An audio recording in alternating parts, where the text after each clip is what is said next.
but that's okay. So thank you everyone for voting. And the topic we're going to talk about today is why only 0.04% of investors own more than 3 investment properties.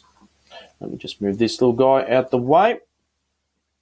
So I could talk about this for days, okay? But I know everyone's very time poor, so I've broken it down into only 5 reasons. And the 5 reasons why I believe only 0.04% of investors own more than 3 investment properties. Now, before I jump into it, why is it important to own more than 3 investment properties? Well, take it from myself, who I'm part of that 0.4% of Australians. So I do own more than 3 investment properties, okay?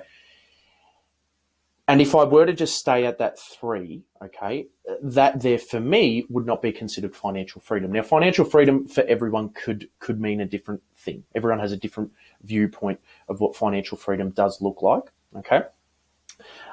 But realistically, 3 good investment properties as you're building it up, not paid off, it's not really going to create or essentially replace your income, which with a lot of the clients we deal with, that's kind of the end goal, replace their income. And who wouldn't want to do that? So that's why I say that, okay? So first things first, number 1 is vast majority of investors or Australians believe that you can only ever have capital growth or cash flow, okay? Which is just, I don't know where the misconception does come from. But you absolutely can have both, okay? Now, I mean, a lot of you have probably seen some of our case studies on some of the clients' results, but essentially, let's just kind of break it down quickly. So, with this particular client, the property produces $5,000 plus $5,000 every year into his pocket, okay? A lot of people, a lot of Australians will feel that, oh, well, if it's producing that amount in his pocket every year after expenses, surely that property can't grow in value, which is again just not right. And this is what he's produced in the first year. Our client has produced in the first year. So the property's grown by 16%. Not to mention the purchase price. It was valued at $275. Okay, that's what we purchased it at. So well under market we did purchase it at. However, it's grown by 16%. So that's actually what the current value of the property is in year 1. Okay, that's one example. Second example, very similar. Property's producing over $7,000 in passive income, right? And has grown by 12% in year 1. So again, property value, $347. So massive. You definitely need to have both. I would actually never advise anybody to go down the route of purchasing a property which doesn't do both, okay? Yes, there's the thought of, negatively gearing my property to get a tax rebate. Sure, the way I look at that is that comes with a hell of a lot more risk, because it essentially means that you need to continue to work in order to fund that property.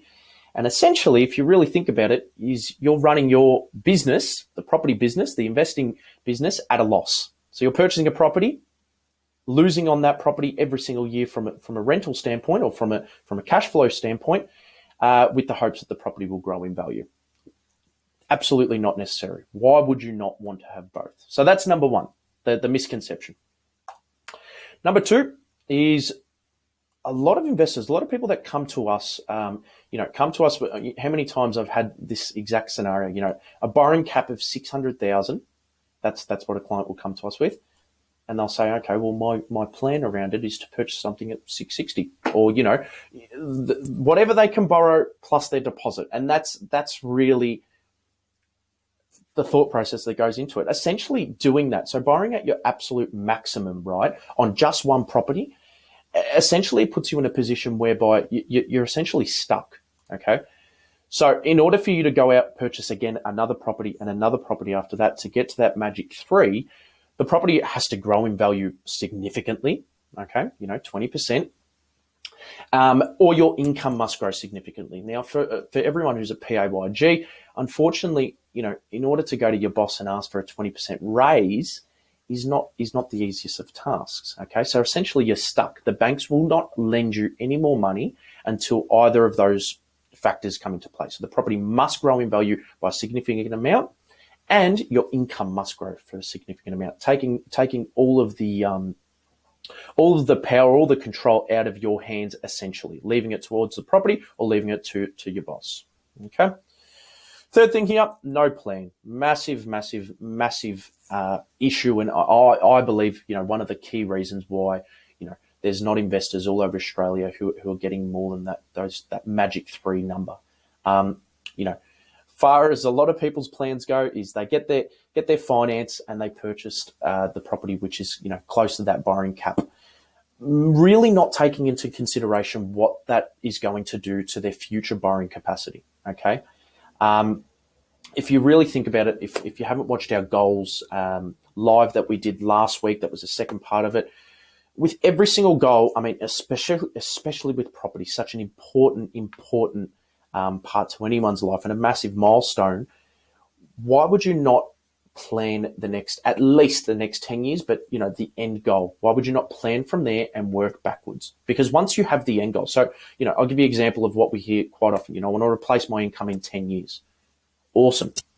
That's the anchor.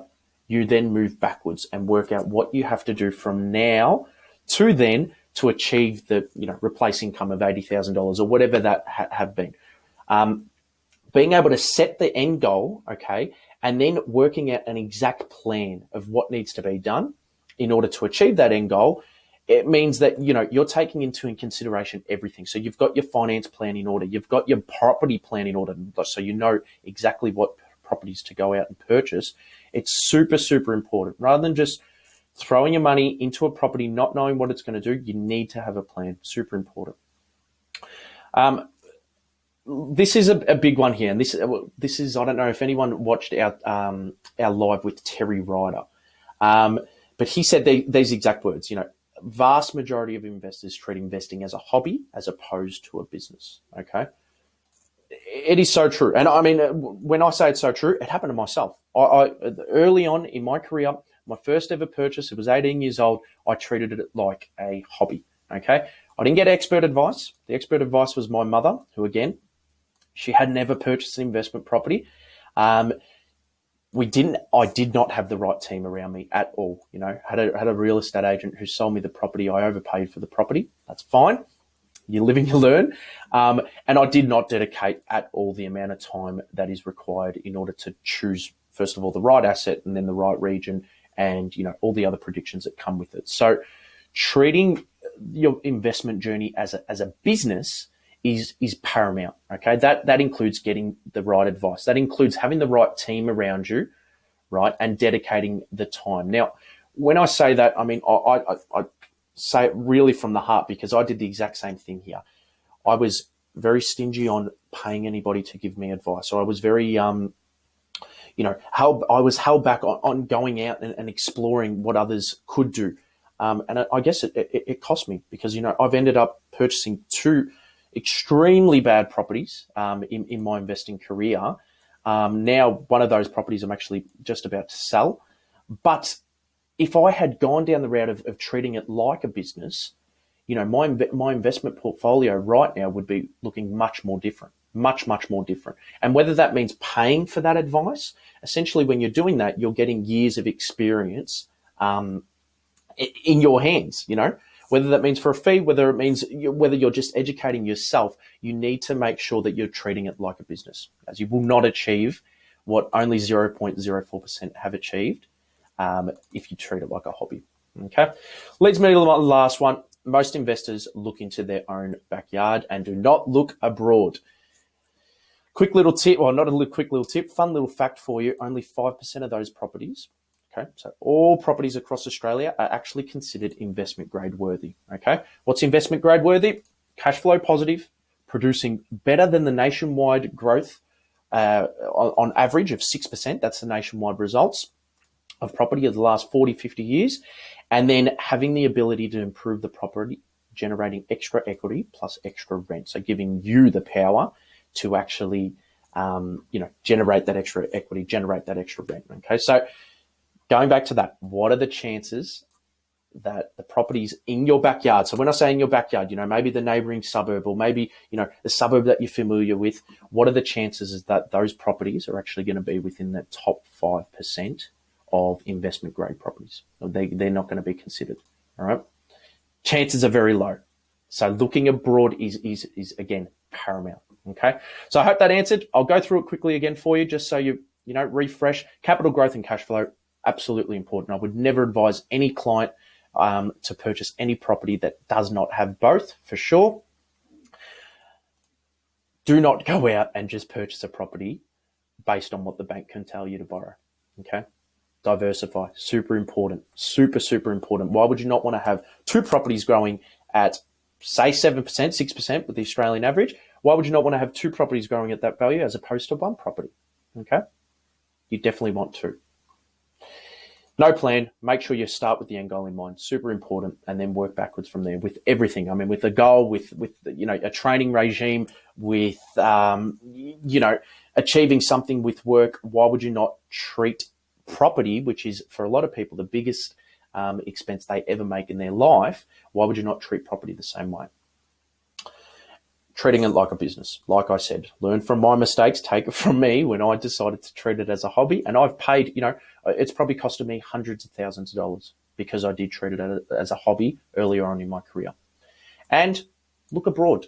Doesn't mean looking interstate, doesn't mean, looking in Singapore or US, but it means looking outside of your comfortable zone, that zone where I know there's schools in this area, or I know this area, I've lived in this area all my life.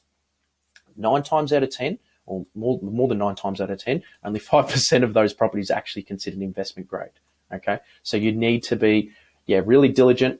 Even if your region is part of that 5%, awesome. Make sure you do the education and you're educating yourself on that process. So hope that helps.